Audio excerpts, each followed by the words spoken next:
Welcome to the OLV Daily Reflection for Wednesday, March 3rd.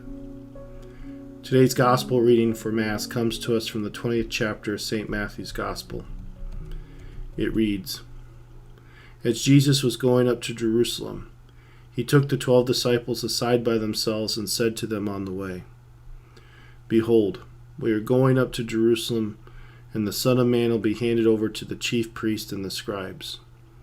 They will condemn him to death and hand him over to the Gentiles to be mocked and scourged and crucified, and he will be raised on the third day.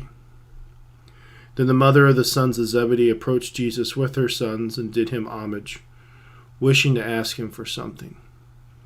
He said to her, What do you wish? She answered him, Command that these 2 sons of mine sit, one at your right and the other at your left in your kingdom. Jesus said in reply, You do not know what you are asking. Can you drink the chalice that I am going to drink? They said to him, We can. He replied, My chalice you will indeed drink, but to sit at my right and my left, this is not mine to give, but is for those for whom it has been prepared by my Father. When the 10 heard this, they became indignant at the 2 brothers. But Jesus summoned them and said, You know that the rulers of the Gentiles lord it over them, and the great ones make their authority over them felt. But it shall not be so among you. Rather, whoever wishes to be great among you shall be your servant, and whoever wishes to be first among you shall be your slave.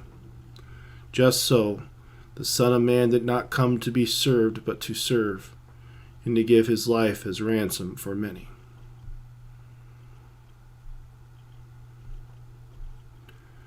What captured my attention about this gospel passage is the quick changes in the conversation that Jesus is having with his disciples.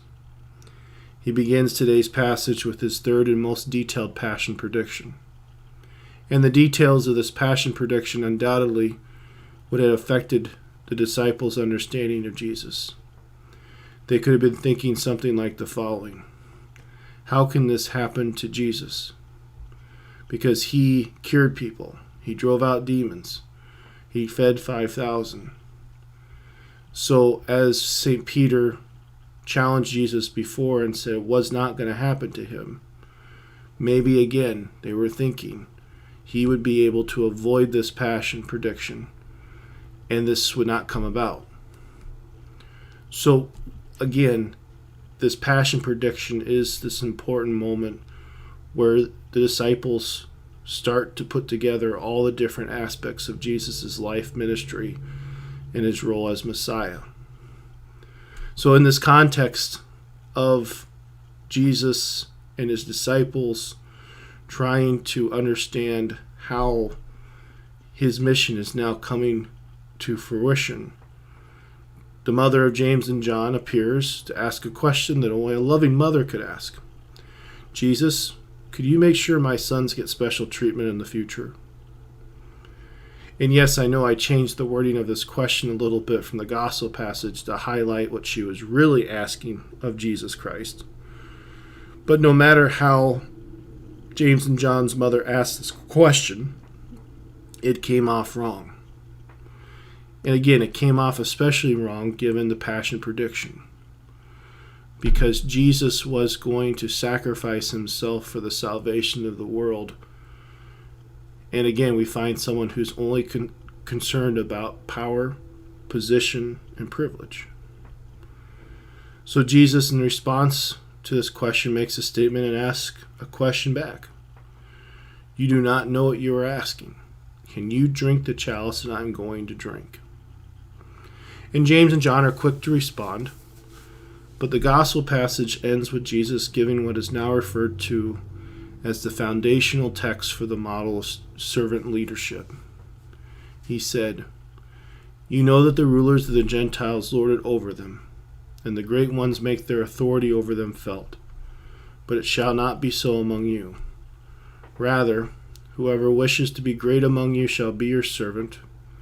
Whoever wishes to be first among you shall be your slave. Just so, the Son of Man did not come to be served, but to serve, and to give his life as ransom for many. So these quick changes in conversation are important because they show how quickly the most profound and sublime aspects of our faith can be lost. We can go from holiness to being very profane, focusing on the things of the world very quickly. But how do we prevent that? How do we make sure we do not fall into that reality? Well, by keeping our lives focused on Jesus Christ, but also living the life of a servant leader.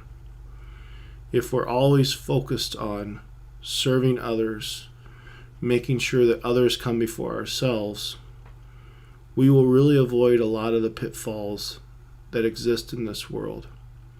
Because again, we will not be focusing on our pride, on our personal motivations, but we will be seeking constantly to help and support others. So when we look to our lives, especially during these Lenten days, let us make sure that we keep our focus on Jesus Christ and don't get focused on the things of this world so that we miss out on one of the most greatest gifts we can do for ourselves by imitating Jesus Christ, especially as he served others. We are called to do the same. Our Lady of Victory, pray for us.